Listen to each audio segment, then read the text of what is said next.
wherever you are.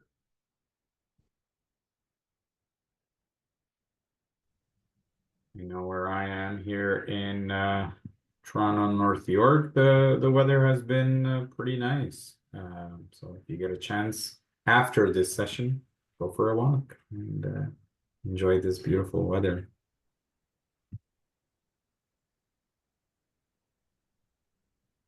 Yeah, I guess we'll just give it another few seconds and then we will start.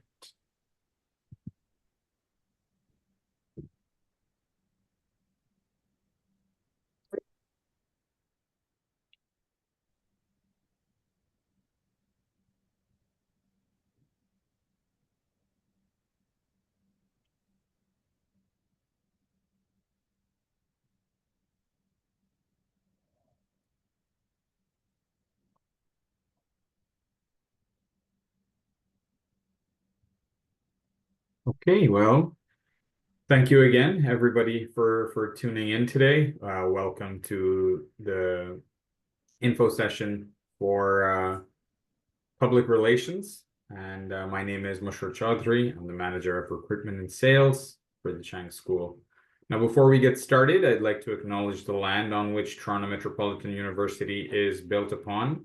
Toronto is in the Dish with One Spoon territory. The Dish with One Spoon is a treaty between the Anishinaabe, Mississaugas, and Haudenosaunee that bound them to share the territory and protect the land. Subsequent Indigenous nations and peoples, Europeans, and all newcomers have been invited into this treaty in the spirit of peace, friendship, and respect.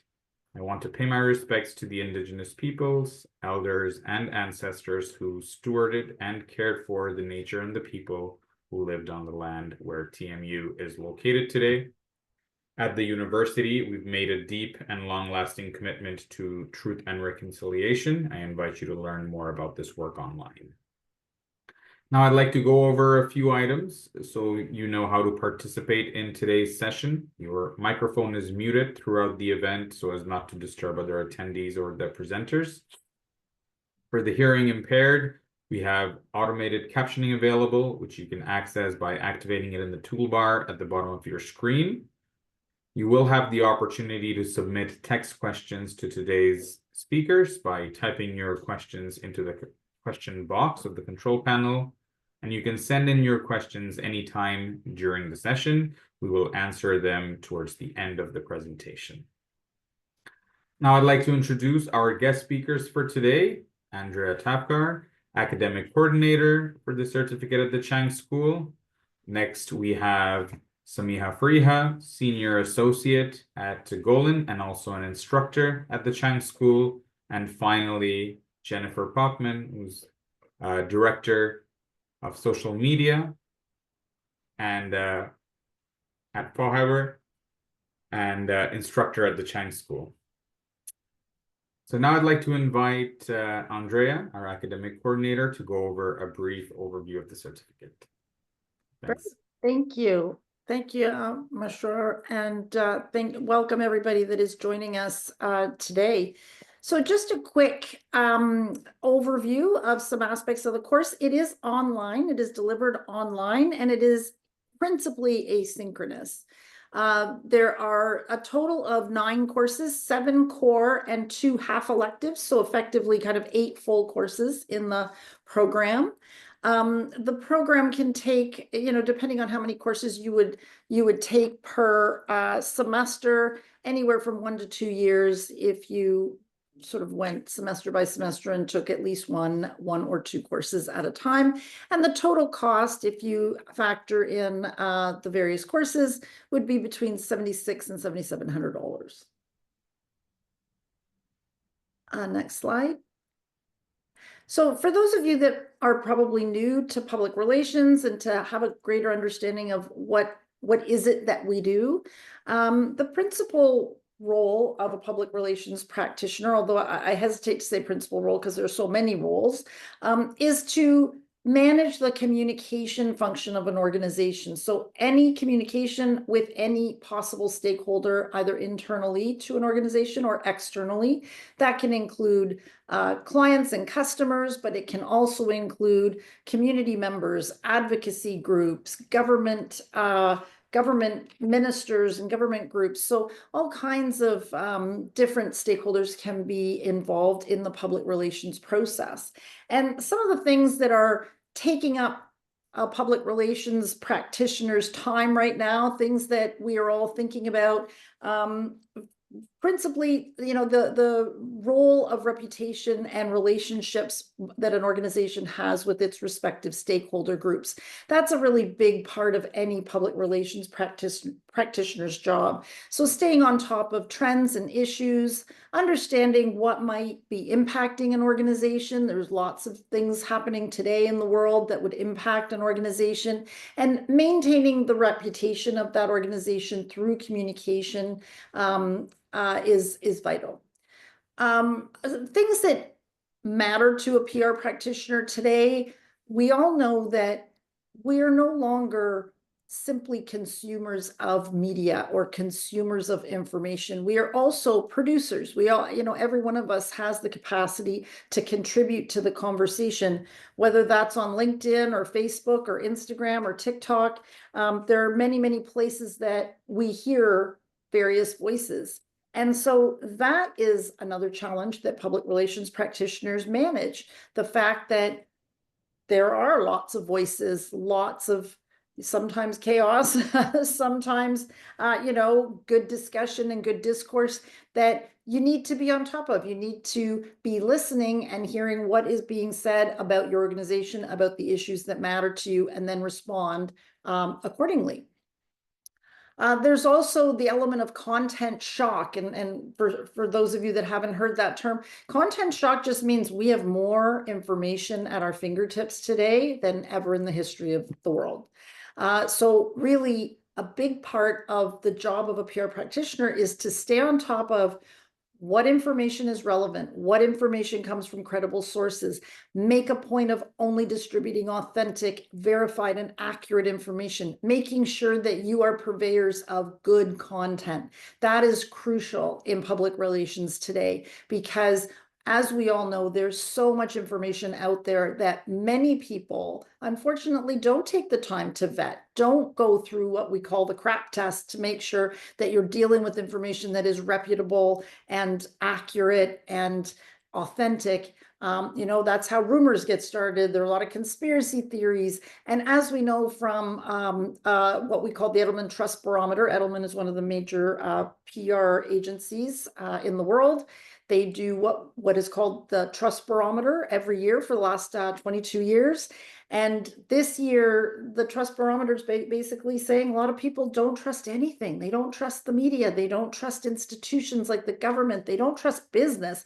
And so public relations practitioners are facing really interesting challenges right now. And saying, well, if you don't trust all those institutions, what do we do? How do we build trust for our own organizations? And so lots of interesting solutions are emerging, but it's a reality to face. It's very interesting times, a lot of change happening in our profession. Which leads me to the next point about the importance of listening. A PR practitioner isn't somebody who's just good at writing or good at event planning. There's somebody who really needs to stay on top of key issues, what's going on in the world. And so when we talk about listening, we talk about research and social listening and understanding what is happening in the world, and then bringing that knowledge to your practice.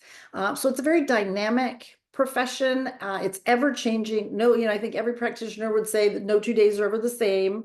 And that's what makes it a very exciting profession, and also a profession that's relevant, whether you're into finance or fashion, whether you're into sports or pharmaceuticals or government, it doesn't matter, automotive, doesn't matter where you want to work. They all need PR.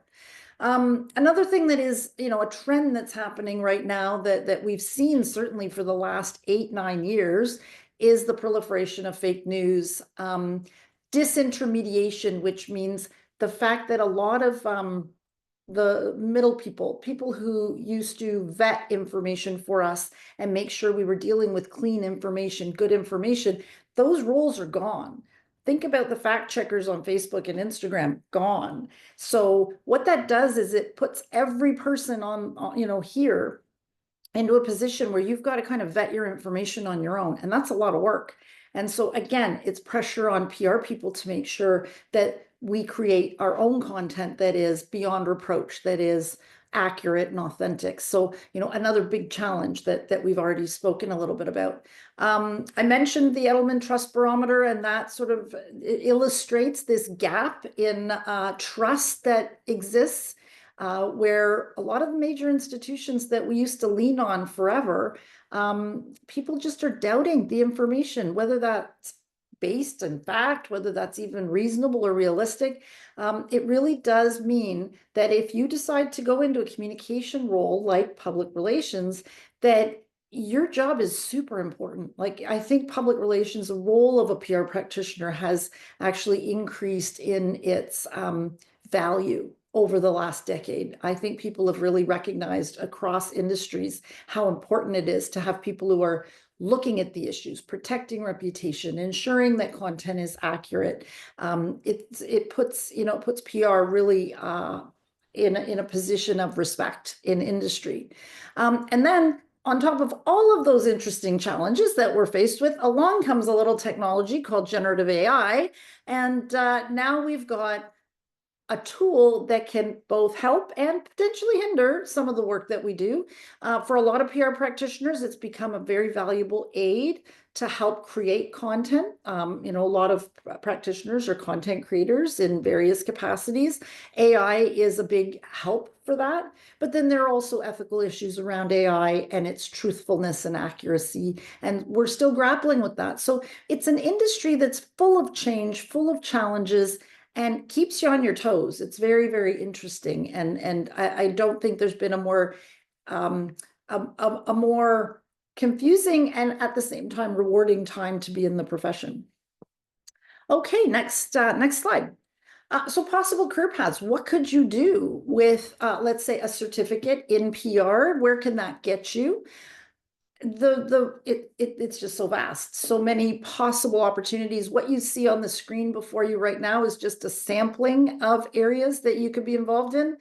Community relations, you could be working for an organization that needs to have a strong connection to the community. For example, MLSE, Maple Leaf Sports and Entertainment, does a very, very good job of building bonds between the teams that they represent, the sports teams they represent, and the community outreach, getting kids involved in sports and doing all kinds of initiatives there. During the pandemic, they were very instrumental in putting together a food bank and feeding people. So very interesting work. Community relations, content creation. Almost every practitioner plays a role in content creation, particularly earlier on in your career. Content, we mean like owned content, things that you create, your website, blogs, newsletters, all kinds of stuff that you could write. Crisis management, when something happens to your organization, whether that is through your fault or not your fault, the PR practitioners kick it into gear and manage the situation, issue the apologies if required, send the information to media, make sure that other stakeholder groups are informed of what's going on. A very, very exciting time and a very challenging time when that happens. Financial communications, if you're interested in regulated industries like banks or pharmaceutical companies or whatever, you've got a lot of regulations that you have to follow. And so financial communication comes with its own requirements, and that appeals to certain people. Media relations, we've got a media relations expert on our panel today, and Samia is going to talk to you about what media relations is all about, dealing with traditional media and getting stories out to your stakeholder groups. Reputation management, a lot of what we do in PR is managing the reputation of an organization, and we do that by being honest, transparent, authentic, ensuring that our spokespeople for our organization are media trained, that they know how to answer questions, provide information, that we have policies and procedures that follow, let's say, DEI practices, or that follow other ethical practices in your sector, so that your organization remains respected and ethical. Social media, big part of public relations practice. There are a number of platforms that most organizations are using, and it's important to understand how to leverage those tools, how to create good, compelling content that people want to engage with. An extension of that is building online communities. That's become a very powerful way of combating some of this content shock and some of this doubt and loss of trust. Building online spaces like Starbucks does, like Gymshark does, like lots of, like Duolingo does a good job. Like there are a lot of organizations that are doing a particularly good job. Sephora does an excellent job of building online communities. And then government relations. So there are sectors and organizations that have a very strong tie to government. TMU, Toronto Metropolitan University, has government relations people working, advocating for the post-secondary sector, ensuring that the needs and the issues relevant to the institution are being addressed with government ministers. So lots of different organizations have that need as well. So lots and lots of different types of jobs you can get in PR. All right, next slide. All right, top occupations by income. You've got advertising, marketing, and PR managers sitting around 116,000. Now, that's not an entry-level salary. That's certainly somebody that's got a few years behind them, but you can see that it's fairly competitive. You can be a market researcher, analyst making close to 100. Professional occupations, other professional occupations are more entry level, 76,000. Customer and info service representatives, more of an entry level salary. So there are various roles that we could identify as being PR related, but obviously the salary increases with your level of responsibility, your number of years in the field, and what specific organization you're working for. Next slide. So who should take this course? Well, generally speaking, the certificate programs at Chang are built for people who already have a university degree, so recent grads of diploma or university degree programs. Maybe your program was a little bit general. Maybe you don't feel that you have the skill set for a specific role right now. And so this is a really great way to spend a year or two part-time, because you're not doing school full-time when you do this program, but it's a great way for you to streamline and get specific about a set of skills and really set yourself up to qualify for some of these interesting jobs. Also, it's a very interesting program for people already working in some capacity in PR or communications. We've had a lot of students who are maybe in a junior position or in an organization not working in the communications department, but interested to move into the communications department. And then with this certificate program, it emboldens them, it gives them the confidence, gives them the skills and the knowledge to make that move, because now they're not starting from scratch. They've got an understanding of the role. And then you've got the people who might be mid-career. We've also had those folks who come and say, you know what, I've done X for the first 10, 15 years of my career, but I'd really like to get into PR. I can't afford to stop working to go back to school, but I could certainly do this evenings and weekends in order to retool, reskill, and qualify myself for some of these opportunities. All right, next slide. Okay, so what will you gain by completing the certificate? Well, you will, across the various courses, you won't do all of these things in one course, but across the various courses, you'll have an opportunity to create management strategies for different types of organizations. So you'll do that in the planning course. You'll establish and build relationships with senior management and external stakeholders, including media. So you'll learn about that in media relations. You'll also have an opportunity to do an interview with somebody in industry in the intro course. Social media also talks to you about stakeholders and how to connect with them through the social media platforms. You're going to critically analyze PR issues, particularly in your capstone course and then throughout, because you're going to be taking courses in strategic storytelling and research, and you're going to learn about a lot of different campaigns in the fundamentals course as well. You're going to research, design, implement, and manage internal and external PR programs through the different courses. A lot of the capstone projects, the last project in the course, requires you to write a communication plan. You'll certainly write for a wide range of internal and external audiences across each of the programs. I know that Samia has a media relations plan in her course. There's a project in the intro course. There's a full-blown communication plan in the planning course. There's the requirement to do a project in the capstone course. So lots of places to flex your PR muscles. You're going to craft effective PR and business presentations and act as a public spokesperson for a brand, again, throughout these various courses that you're taking. So all of these different skills will be integrated into the classes that you're taking. All right, next slide. What do you gain? What do you enjoy taking these courses? Well, there is a networking component, and that's not simply with the peers that are taking the course with, but certainly with your instructors, because for the most part, they are all PR practitioners working in industry. There's an opportunity to learn about influencer relations, which is a very big part of PR today, meaning working with professional content creators and seeing how you can leverage your relationships with them to help advance and amplify the stories of your organizations. You will learn how to do deeper research for industry. You'll be exposed to a number of industry research platforms and reports. You'll also be encouraged to do your own research for your courses.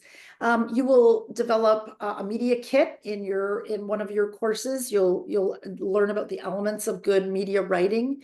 And again, in the media relations strategy development will happen. You'll do more communication plan development. I think I mentioned that already across a number of your courses. And there is an elective in crisis communication where you do a deep dive in some of the fundamental principles of crisis comm, and you are going to do a crisis comm strategy as well. So you'll really get immersed in the fundamentals of PR through the program. Next slide. Yep. So that's a summary of what the program has to offer, and very happy to answer any questions later on in the session. Thank you. Awesome. Thank you so much for sharing that, Andrea. Very interesting time in the world of PR currently. So your insights are really valuable. Really enjoyed some of the examples of PR campaigns that you shared and how companies are building these amazing online communities. So yeah, it was really insightful. Now, before I invite our next speaker, I'd like to do a quick poll for our attendees here. I'll launch that right now, and yeah, everybody can answer that. We'll give it about a minute for people to answer, and I'll just read it out. The poll is: which skill do you think is most essential for success in the PR industry right now? And our options are crafting effective PR strategies, writing and communication skills, media relations and crisis management, data analysis, and SEO for PR campaigns. So, knowing what you now know after the amazing overview from Andrea, feel free to put in your options. Okay, looks like we've got some answers trickling in already. We'll give it another 30 seconds, and then we'll end the poll. But thank you thank you to everyone that's participating so far.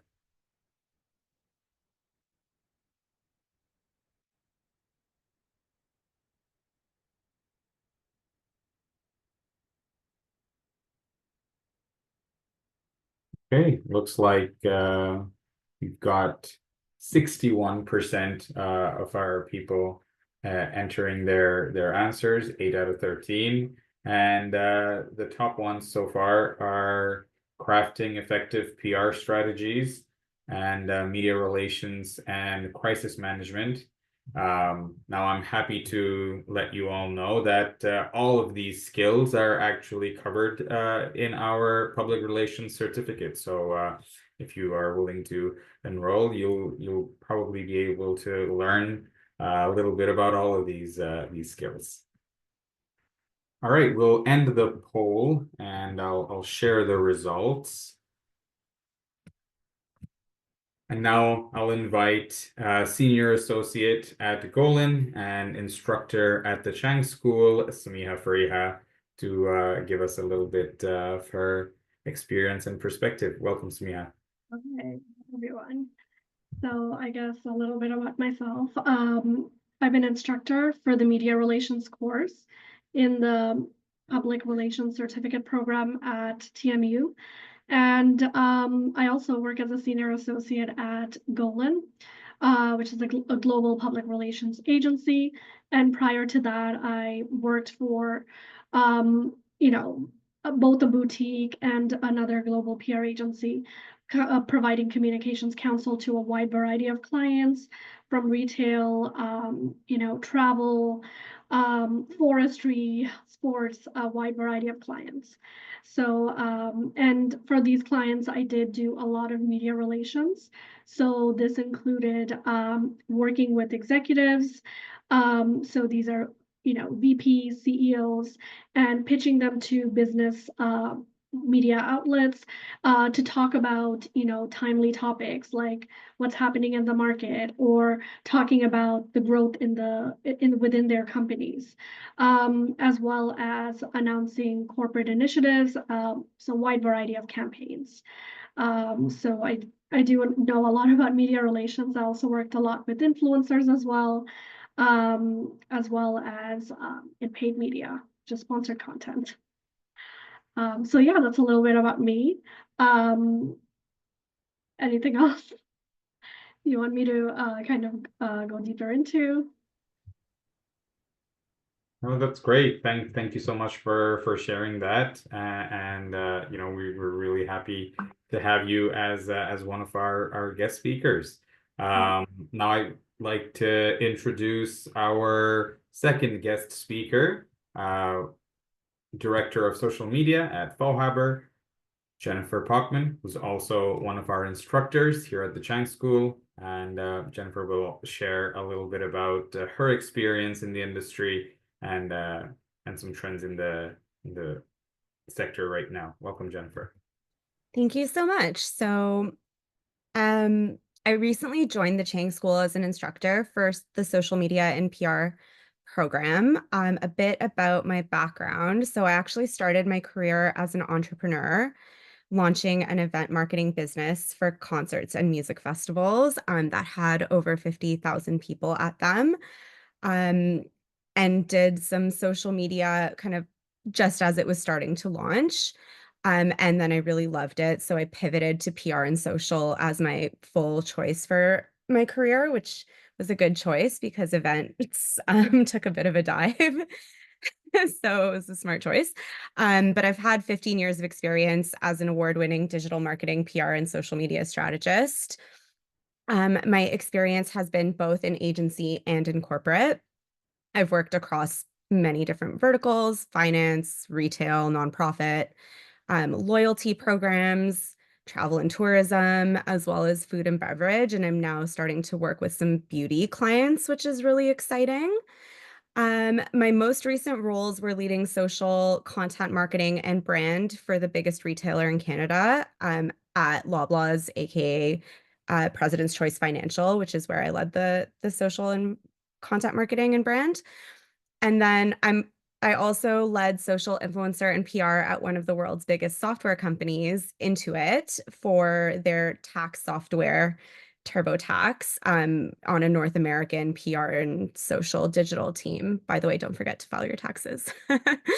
And then currently I'm director of social and digital at Fallhaver, which is a boutique PR agency, and I'm tasked with leading their digital and social transformation. So a bit of what Andrea mentioned, they were typically a traditional PR agency and now recognizing the importance of social and digital as the evolution of that and mixing more integrated social and PR campaigns together.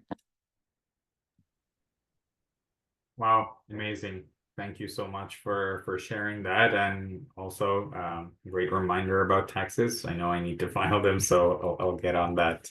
But no, I love the experience that you bring from all the different sectors and all the different facets, and it's really valuable for our listeners here.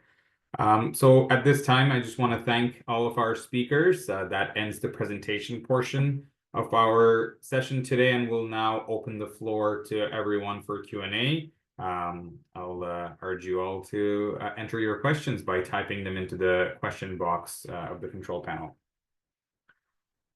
Okay, so it looks like we've got our first question in. The question is, how does the certificate support career transitions from fields like journalism, social work, or customer success into PR? Jennifer, maybe you can start with that, and then Andrea and Samiha, you can add on. Sure. I think customer success is something I always look for when I'm hiring, because that level of understanding people, listening, being able to solve problems is a crucial skill that can then be transitioned over to PR, social, and digital, especially on the social side, because you're doing a lot of community management and essentially taking care of customers of brands online. So it's a really smooth transition. And I think a lot of those skills can transition over. Great. Thanks for sharing that.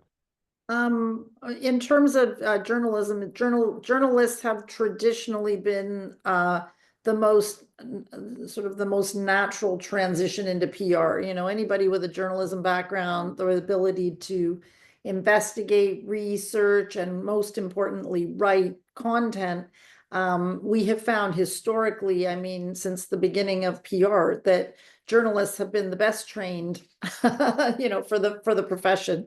So that is a very smooth transition for anyone who might already be in that field. Yeah, I would add to that. You know, as a journalist, when you transition to PR, you already have those existing connections within the media outlets. So, and you kind of know, because you're a trained journalist, what kind of stories will stick with reporters and what kind of stories they might find promotional. So, and that's one of the reasons, if you're thinking of a career transition from journalism to public relations, it's a really good fit, because you worked in the journalism space, you know how it works.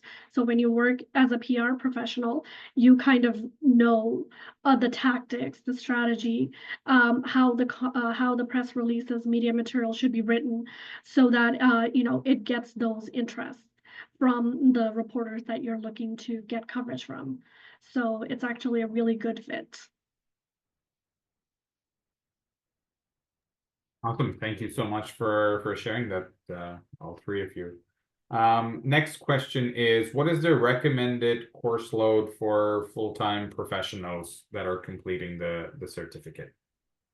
Andrea, maybe you can start with that. Typically, I mean, we don't, if it's important to you to get through the process quickly, you know, you could probably handle 2. It is asynchronous, meaning that you do the work in your sort of at your pace. Your instructor is going to engage with you on a weekly basis on the discussion board. You'll be creating, you'll be doing assignments, and you'll get feedback on your assignments, and obviously grades on those assignments by your instructor.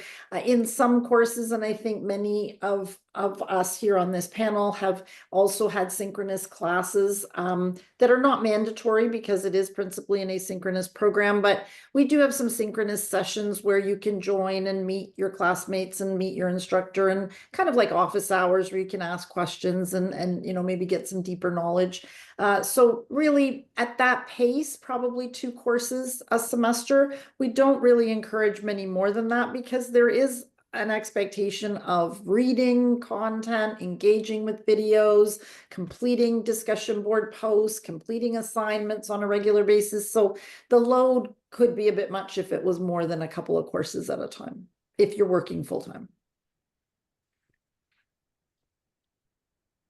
Awesome. So next question is from Jordan Evans. Thank you for your question, Jordan. And the question is, with the course being online, how much interaction is there between students and instructors compared to in-person programs? Well, I can definitely start on that. Go ahead. So the media, you know, because it's an online course, there's a fair bit of interactions with your instructor. So for my course specifically, media relations, we, you know, there's like case studies where you get to share your, you know, your basically insights on the topic, and then you get to engage with your peers and you know, comment on their posts. So that's another way to engage with you know, with your fellow classmates through the discussion board posts, as well as there is review sessions before major assignments, before even the exam, where you get to also, you know, attend these Zoom info session, you know, review sessions, and you get to meet your instructor face to face. You get to ask them questions. Questions doesn't necessarily have to be about the assignment. It could be about the topic, you know, that, you know, topic of that module that you're basically reading through, or just about the course in general. So there is different ways to engage with the instructor, engage with your peers in an online course. Awesome. Thank you, Samiha. Yeah, that really brings it together. So thank you for sharing that that answer. Next question is, where would you be able to find PR firms to apply to once you've earned the certificate? I can't, oh, okay, Andrea, do you want to, or? Yeah, well, why don't you start, and then Andrea, you can join Yeah, in. go ahead. Okay, yeah, sure. You know, when I would say there is a lot of PR agencies. So depends what kind of agency you want to work at. Do you want to work at a mid-sized agency? Do you want to work at a boutique agency? Do you want to work at a global PR firm? Those are probably a little bit harder to get into, but if you have internship experience, you've interned, you've volunteered, you've got some exposure to you know, working in a you know, in the industry, it's then it might be a bit easier to get into a global PR agency. But I would say I started my career at a mid-sized PR agency. Obviously, you want to do your research to see if the culture is a fit for you. But yes, there's so many different industries, so many different agencies. I started my career at a mid-sized PR agency. I learned a lot, and once I thought that, you know, I was comfortable and I wanted more challenge, I decided to shift and apply to a global PR agency.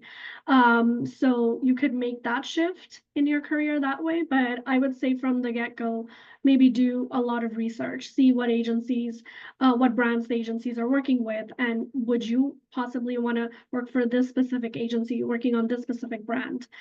Is the culture a fit? So all of those things you might want to consider in your research when you're trying to find the best fit. Go ahead, Jen. Thanks, Andrea. I was gonna say as well, like, you can make your own opportunities. For myself, I found a volunteer ask posting and responded to that, did social for an event, and then they ended up hiring me on, and that was my first role in PR. My first bigger agency role, I was at a networking event for women in business and I met the CEO of the agency and ended up getting a job there. So you can really kind of make your own path. And I think as long as you have the ambition and, you know, do a Google search and find some agencies and do some research, as Samia said, then you can jump right in. And I'll just add, as a student, you would be exposed to different agencies because of the case studies that are used, and very often agencies are responsible for some of the great campaigns out there, award-winning campaigns. So you'd get a feel for what type of clients certain agencies have.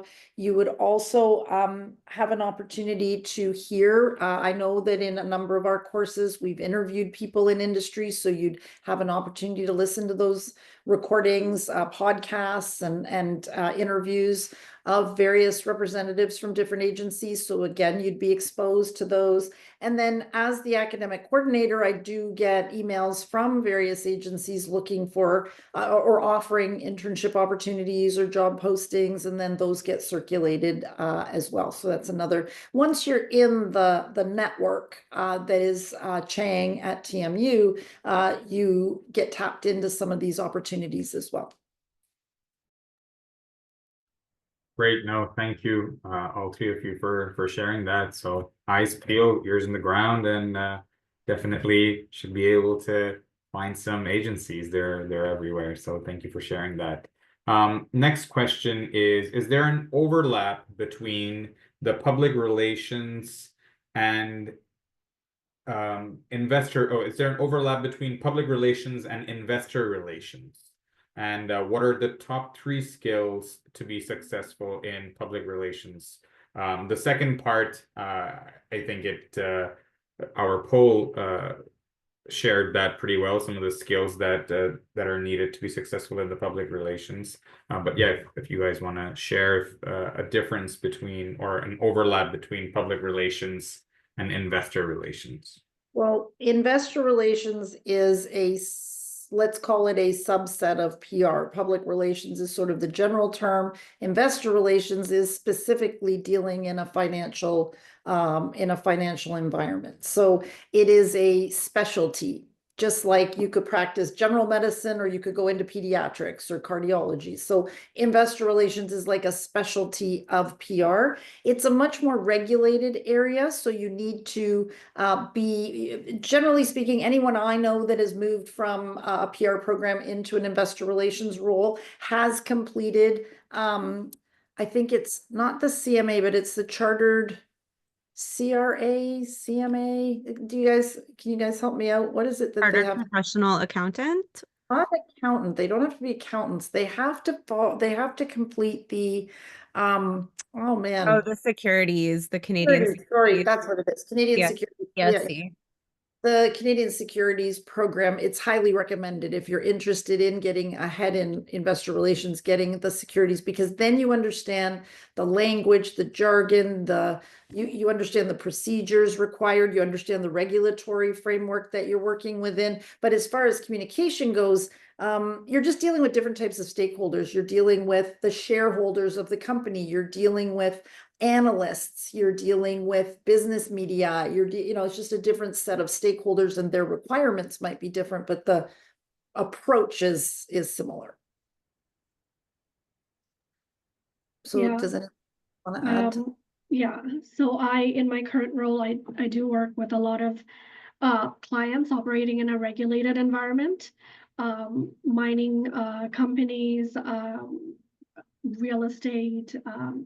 So what I've seen, in that specific setting, when you're doing communications for them, it's mostly B2C.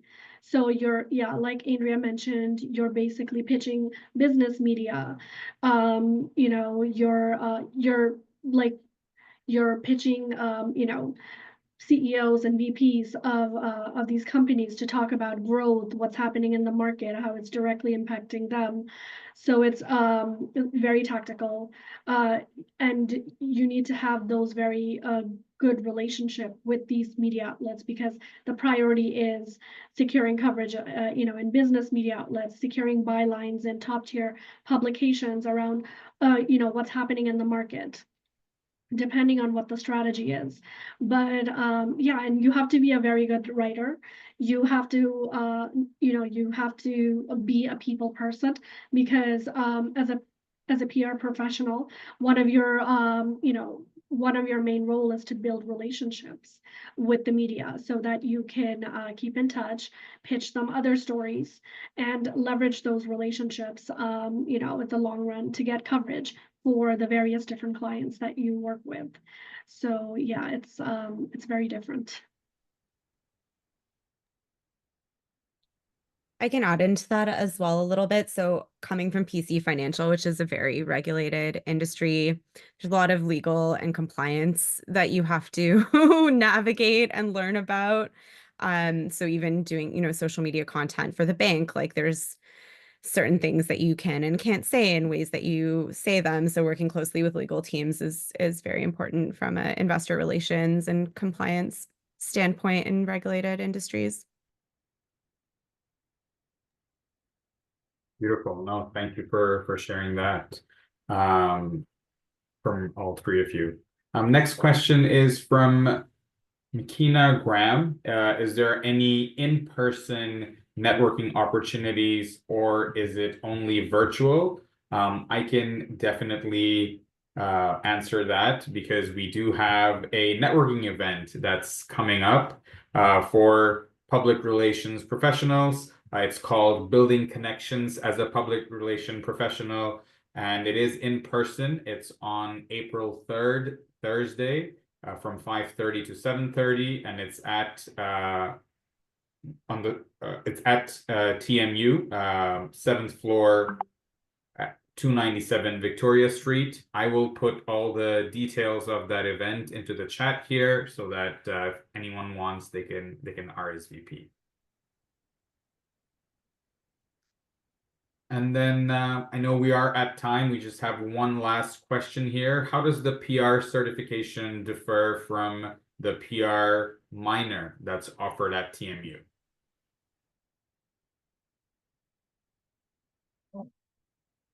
I can handle that. The PR minor is part of the full-time day school. It's a different credential. It's TMU is a university, and those are part of the university stream courses. Chang is continuing education, and the certificate is part of the Chang continuing education certificate. So they are different levels of credential. So the certificate is a terminal certificate, which means you don't get into a master's degree with that certificate. You don't, it's a certificate, a standalone. If you took courses in the day school, then those are courses towards a university degree in whatever. If you have a PR minor, maybe it's in communications or whatever, and those credits count towards, if you took those credits, you could take them to any other university as replacement credits for other university level schools. So they're just different levels of education.